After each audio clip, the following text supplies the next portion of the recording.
बिस्मिल्लाहिर्रहमानिर्रहीम। अस्सलाम वालेकुम नाज़रीन, मेरा नाम सरवत फलीम है।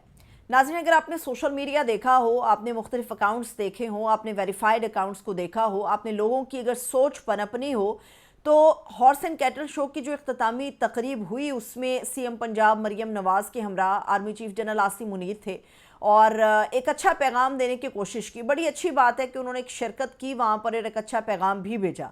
लेकिन इसके ऊपर तनकीद बहुत ज़्यादा हो रही है और तनकीद की एक ये वजह है कि जनरल आसिम मुनीर जो हैं उनका क्या काम है कि बतौर आर्मी चीफ वो हॉर्स एंड कैटल शो, और वो भी पंजाब का है, तो उसके अंदर जाकर शिरकत करें। लेकिन अगर आपने अमन का पैगाम देना है तो फिर अच्छी बात है, आपने ये बता दिया कि जी सियासी और अस्करी क़यादत एक पेज पर है। लेकिन जो अस्करी क़यादत है वो तो थी, मगर जो सियासी क़यादत है वो इनकम्प्लीट थी, नामुकम्मल थी। अगर तो पैगाम एक पेज का देना था तो क्या ही अच्छा था कि ये पैगाम अपने घर के तमाम अफराद को पूरा करके दिया जाता। पंजाब में ही है ना नवाज शरीफ साहब, नवाज शरीफ साहब को बुलाया जाता, शहबाज शरीफ साहब को बुलाया जाता, और बकौल पंजाब हुकूमत के 30-35 साल के बाद ये हॉर्स एंड कैटल शो कराया है, तो क्या ही अच्छा होता। वहाँ पर मौजूद लोगों में जोश और वलवला मज़ीद उभारने के लिए वहाँ पे शहबाज शरीफ साहब से एक तकरीर कराई जाती, और जैसे बिल्कुल उन्होंने डेरा गाजी खान के अंदर तकरीर की और जज्बात के अंदर वो बह गए, जज्बात की रो में वो बह गए। तो हॉर्स एंड कैटल शो में भी एक ऐसी ही खिताबत का इंतज़ाम किया जाता, शहबाज शरीफ साहब को बुलाया जाता।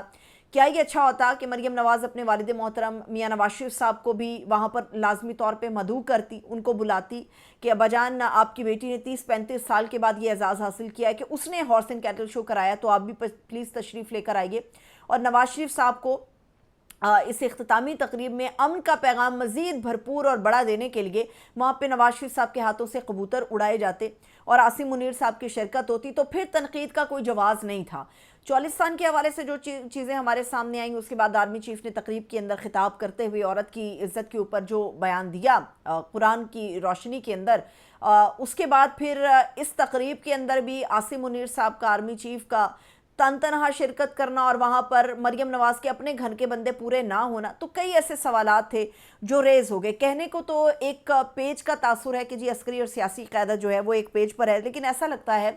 कि जिस जिस पेज पे मरियम नवाज़ साहिबा सियासी क़यादत जो पंजाब की है, अगर वो आर्मी चीफ के साथ या अस्करी क़यादत के साथ एक पेज पर है, उस एक पेज का हिस्सा मियाँ नवाज़ शरीफ साहब ना हैं और ना ही वो बनना चाहते। इसीलिए ये बहुत बड़ा इवेंट था बकौल पंजाब हुकूमत के, मगर मियाँ नवाज शरीफ साहब ने जो शिरकत नहीं की, तो इसका मतलब ये है कि बहुत सारी ऐसी चीज़ें हैं जो दरमियान में अभी भी बाकी हैं, लेकिन वो मियाँ नवाज शरीफ साहब अपने और अस्करी क़यादत के दरमियान रख रहे हैं। उसका जो परछाई है या उसका जो साया है वो अपनी बेटी के ऊपर आने नहीं दे रहे। दूसरी बात यह है कि पाकिस्तान बड़े बुरे और बदतरीन तरीके के साथ शर्मनाक किस्म की शिकस्त से दो चार हुआ है, और बड़ी ये तनकीद भी हो रही है कि 20-25 मिनट वहाँ पे आप लोग आतिशबाजी करते रहे। कौम तो पूरी सोग के अंदर है, सोगवार कैफियत के अंदर है, और इसमें कोई शुबा भी नहीं है। लेकिन पंजाब हुकूमत और हुकूमत की जो खुशियाँ हैं उसके जो सबसे बड़ी वजह है वो ये है कि ये सारा का सारा मलबा जो है ये मोहसिन नकवी साहब के ऊपर आएगा,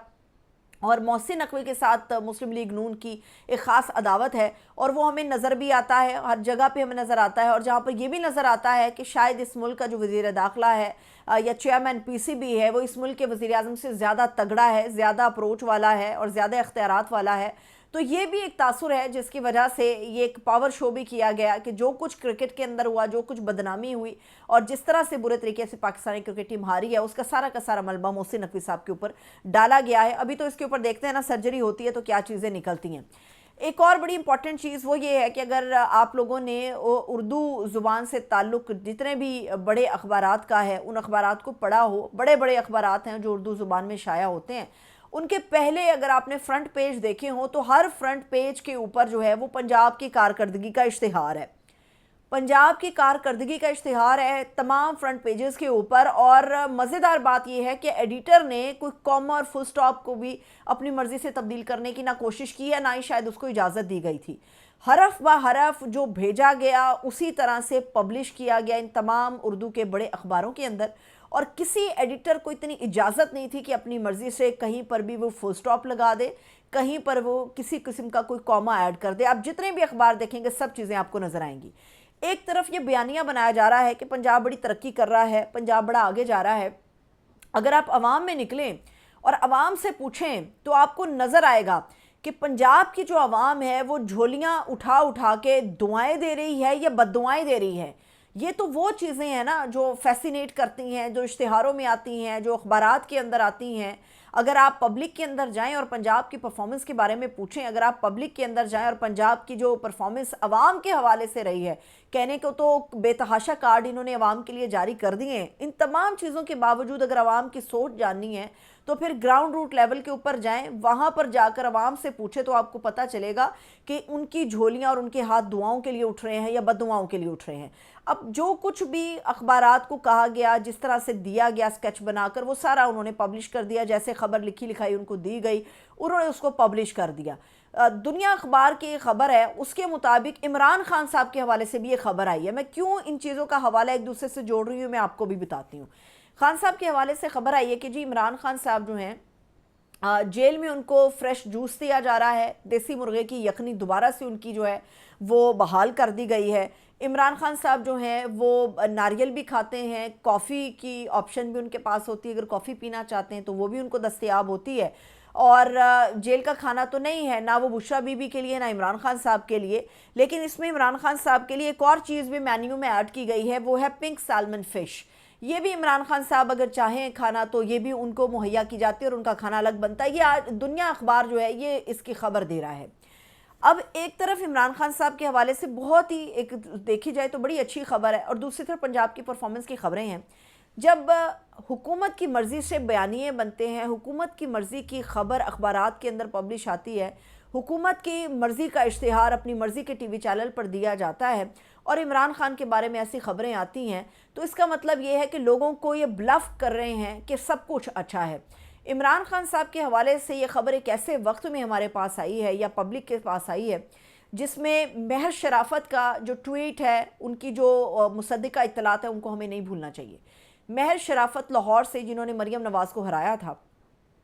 उन्होंने इमरान खान साहब के बारे में जो मुसद्दिका इत्तलात हैं वो चंद रोज़ कबल बयान की थी और बताया था कि इमरान खान साहब को कितने गंदे और बदबूदार तरीके से रहने पर मजबूर किया गया है। सीवरेज का मसला है, वॉशरूम्स का वहाँ पर मसला है, मक्खियाँ बहुत ज़्यादा हैं और एक उन्होंने जो कलमनाक तस्वीर हमारे सामने पेश की थी, उसके बाद ऐसी खबर का आना ये जाहिर करता है कि लोगों को गुमराह किया जा रहा है कि वहाँ पर सब अच्छा है, गवर्नमेंट अपना काम कर रही है और जिन लोगों का ख्याल है कि इमरान खान बुरे हालात में, इमरान खान बिल्कुल तगड़े और सही हालात में हैं और ये अपनी मर्ज़ी के बयानिए। मत भूलिए कि मज़हर अब्बास साहब पहले ही बता चुके हैं कि जनरल ज़िया के दौर में और भुट्टो के दौर के अंदर किस तरह से बयानिया बनाया गया, मुजीबुर रहमान वाला क्या मामला हुआ, किस तरह से सहाफ़ियों ने अपना किरदार अदा किया और किस तरह सहाफ़ियों ने इस चीज़ के ऊपर सामने वाले शख्स को कायल किया कि बयानिया तो सिर्फ हम लोग बनाते हैं, आप हम पर छोड़ दीजिए। और ये अब ऐसा लगता है कि बयानिया अखबारात और टीवी इश्तिहारात के ज़रिए बनाने की कोशिश की जा रही है।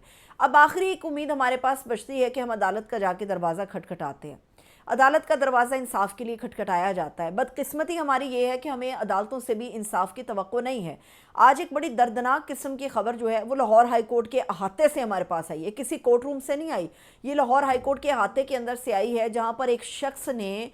खुद सोजी कर ली। वहाँ पर अहाते में खड़े होकर उस आदमी ने खुद को आग लगा ली और अपनी जान देना मुनासिब समझा, क्योंकि उसे इंसाफ मिल ही नहीं रहा, उसकी सुनवाई हो ही नहीं रही, क्योंकि उसके जो मद्दे मुकाबिल है वो एक बड़ी कंपनी है नेस्ले की, उसके मद्दे मुकाबिल जो शख्स है वो बड़ा तगड़ा है और वो बड़ा कम है। ये वो निज़ाम था जिसके खिलाफ इमरान खान साहब ने आवाज़ उठाई थी कि दस्तूर दो हैं, नहीं होने चाहिए, एक है, कानून भी दो नहीं होने चाहिए, एक है, चाहे फिर वो अमीर के लिए हो, चाहे गरीब के लिए हो, चाहे जालिम के लिए हो, चाहे मजलूम के लिए हो। ये वो आवाज़ थी जो खान साहब ने उठाई थी। अब जिस शख्स ने लाहौर हाई कोर्ट के अहाते के अंदर खुद को आग लगा ली,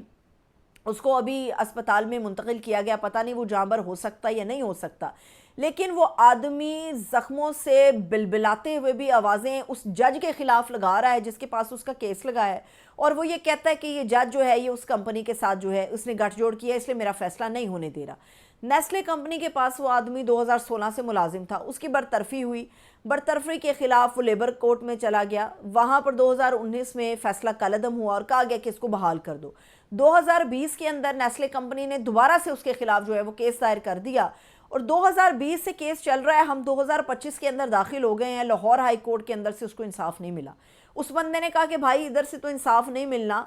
खुदा की अदालत से शायद मिल जाए इसलिए उसने खुद को आग लगा ली, अपनी जान खुद लेने की उसने कोशिश की और जख्मों में बिलबिलाते हुए भी वो जज के खिलाफ बात करता हुआ जा रहा है। एक आदमी जिसका नहीं पता वो जानवर हो सकेगा नहीं हो सकेगा, उसके बावजूद भी वो अपनी तकलीफ लोगों के सामने बयान कर रहा है कि ये मेरे साथ ये सब कुछ हो रहा है। हमें ना अदालतों से इंसाफ की अब तवक्को रह गई है और उधर चीफ जस्टिस याहिया अफरीदी साहब जगह जगह का दौरा कर रहे हैं कि जल्द इंसाफ मुहैया किया जाए। यहाँ पे लोग जो हैं वो अब अदालतों में इंसाफ के लिए नहीं बल्कि अदालतों के सामने खुदसोजी के लिए पेश हो रहे हैं। ये हमारा सिस्टम है जिसके अंदर हम प्रिवेल कर रहे हैं। इजाज़त दीजिए, अपना बहुत सा ख्याल रखिए। खुदा हाफिज़।